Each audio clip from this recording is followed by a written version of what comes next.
ઓમ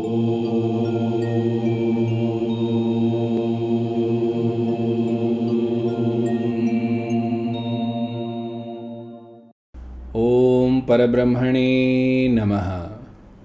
શ્રીમદ્ ભાગવત મહાપુરાણ દશમ સ્કંધ પૂર્વાર્ધ અધ્યાય 32.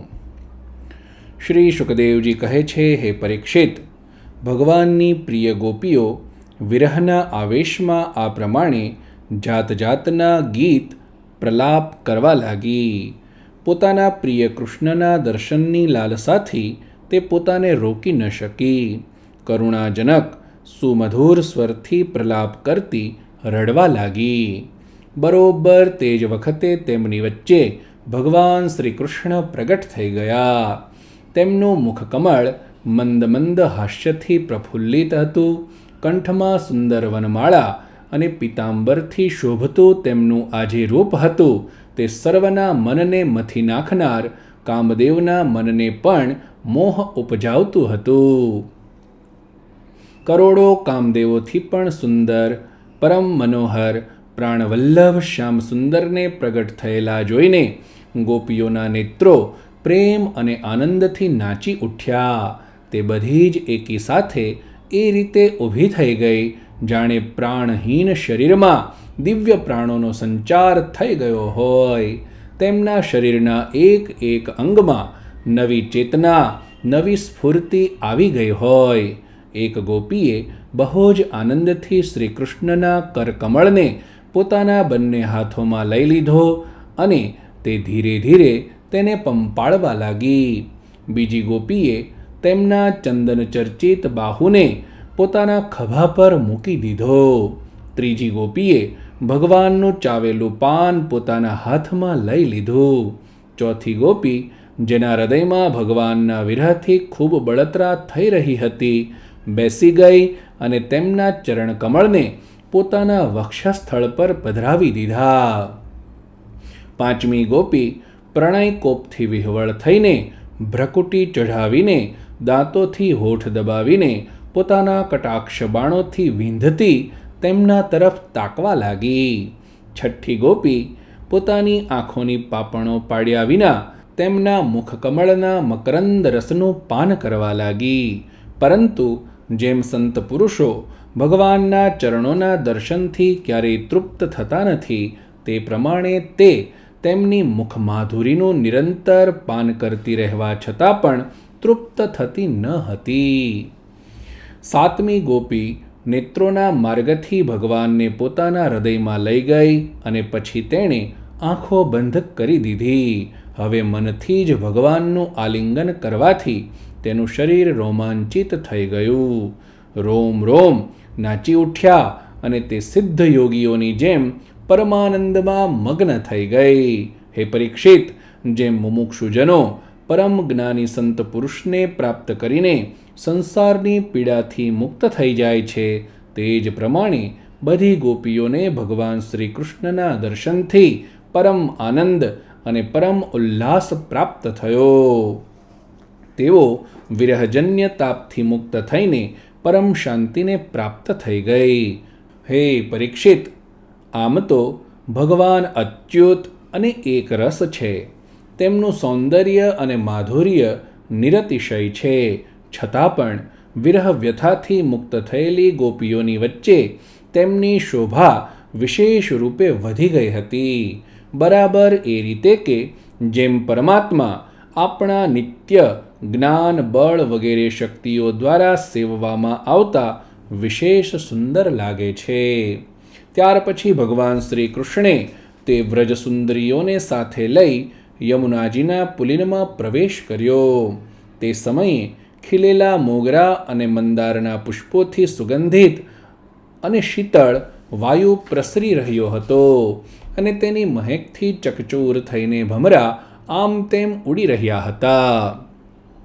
શરદ પૂર્ણિમાના ચંદ્રમાની ચાંદની પોતાની નિરાળી છટા દેખાડી રહી હતી. તેને લીધે રાત્રિના અંધકારનું તો નામ નિશાન ન હતું.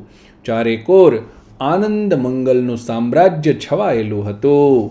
તે યમુના તટને યમુનાજીએ જ પોતાના તરંગોરૂપી કરકમળથી અતિ કોમળ વાલુકા અર્થાત રેતી પાથરીને જાણે મહારાસ માટે રંગમંચ તૈયાર કરી દીધો હતો. હે પરીક્ષિત, ભગવાન શ્રી કૃષ્ણના દર્શનથી ગોપીઓના હૃદયમાં પરમાનંદ પ્રગટ્યો. એટલું જ નહીં, તેમના હૃદય રોગનો બધો જ વ્યાધિ નિર્મૂળ થઈ ગયો.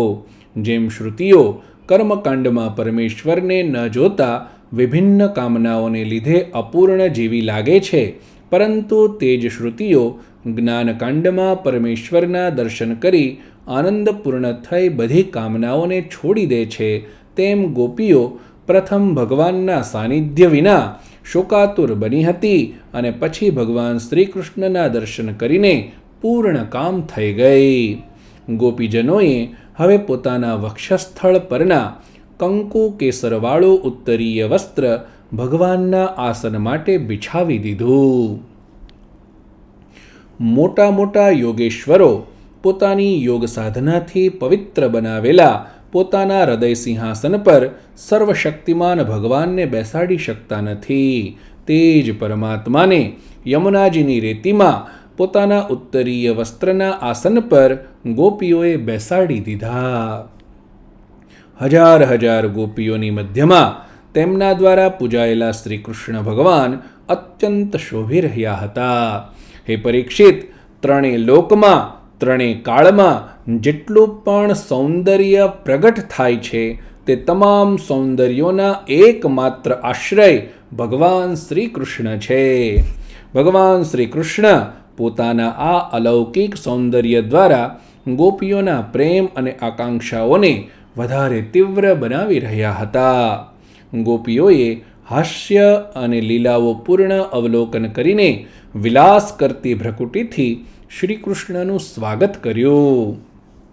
કોઈકે તેમના ચરણકમળને પોતાના ખોળામાં લઈ લીધા તો કોઈએ તેમના કરકમળને.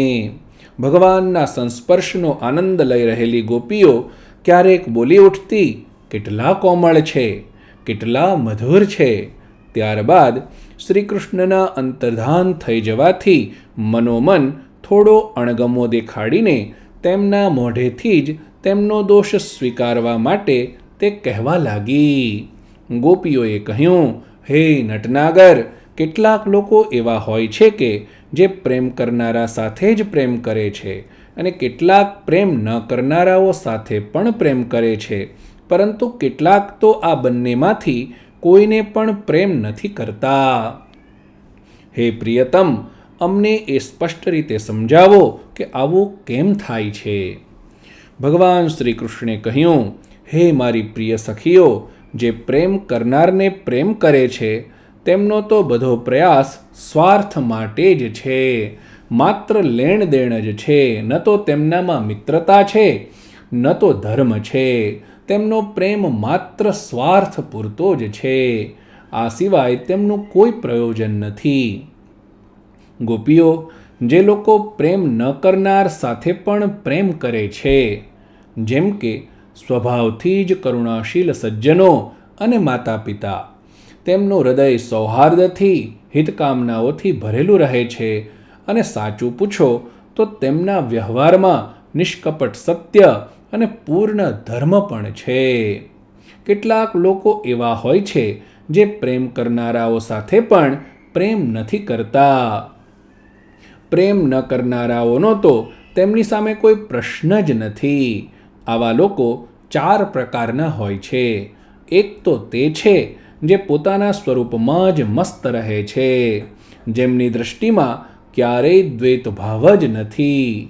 બીજા તે છે જેમનામાં દ્વૈત ભાવ તો છે, પરંતુ જે કૃતકૃત્ય થઈ ચૂક્યા છે, તેમનું કોઈ પણની સાથે કોઈ પણ પ્રયોજન હોતું નથી. ત્રીજા એવા છે કે તે જાણતા જ નથી કે અમારી સાથે કોણ પ્રેમ કરે છે.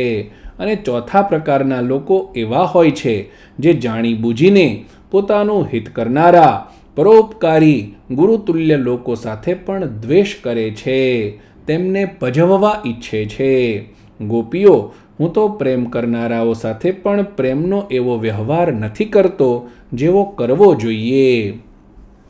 હું આવું માત્ર એટલા માટે કરું છું કે તેમનું ચિત્ત વિશેષ રૂપે મારામાં જોડાય. નિરંતર જોડાયેલું રહે.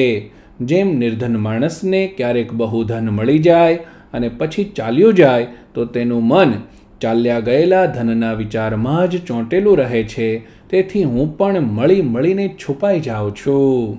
ગોપીઓ, એમાં શંકા નથી કે તમે લોકોએ મારા માટે લોક મર્યાદા, વેદ માર્ગ અને પોતાના સગા સંબંધીઓને પણ છોડી દીધા છે. આવી સ્થિતિમાં તમારી મનોવૃત્તિ બીજે ક્યાંય ન ચાલી જાય, પોતાના સૌંદર્ય અને સુહાગની ચિંતા ન કરવા લાગે, મારામાં જ લાગેલી રહે. તેથી પરોક્ષ રૂપે તમારી સાથે પ્રેમ કરતો હોવા છતાં હું છુપાઈ ગયો હતો. તેથી તમે મારા પ્રેમમાં દોષ ન જુઓ. તમે બધી મને પ્રિય છો અને હું તમને પ્રિય છું. મારી પ્રિય ગોપીઓ, તમે મારા માટે ઘર પરિવારના તે બંધનો કાપી નાખ્યા છે જે મોટા મોટા યોગી યતિ પણ કાપી શકતા નથી. મારી સાથેનું તમારું આ મિલન, આ આત્મસંયોગ બધી રીતે નિર્મળ અને બધી રીતે નિર્દોષ છે. જો હું અમર શરીરથી, અમર જીવનથી અનંતકાળ સુધી તમારા પ્રેમ, સેવા અને ત્યાગનો બદલો ચૂકવવા ચાહું તો પણ ચૂકવી શકું તેમ નથી. હું જન્મોજન્મ તમારો ઋણી છું. તમે તમારા સૌમ્ય ભાવથી, પ્રેમથી મને એ ઋણ રહિત કરી શકો છો, પરંતુ હું તો તમારો ઋણી જ રહીશ. આ પ્રમાણે દશમ સ્કંધના પૂર્વાર્ધ અંતર્ગત રાસક્રીડામાં ગોપી સાંતવન નામનો 32મો અધ્યાય પૂર્ણ થયો.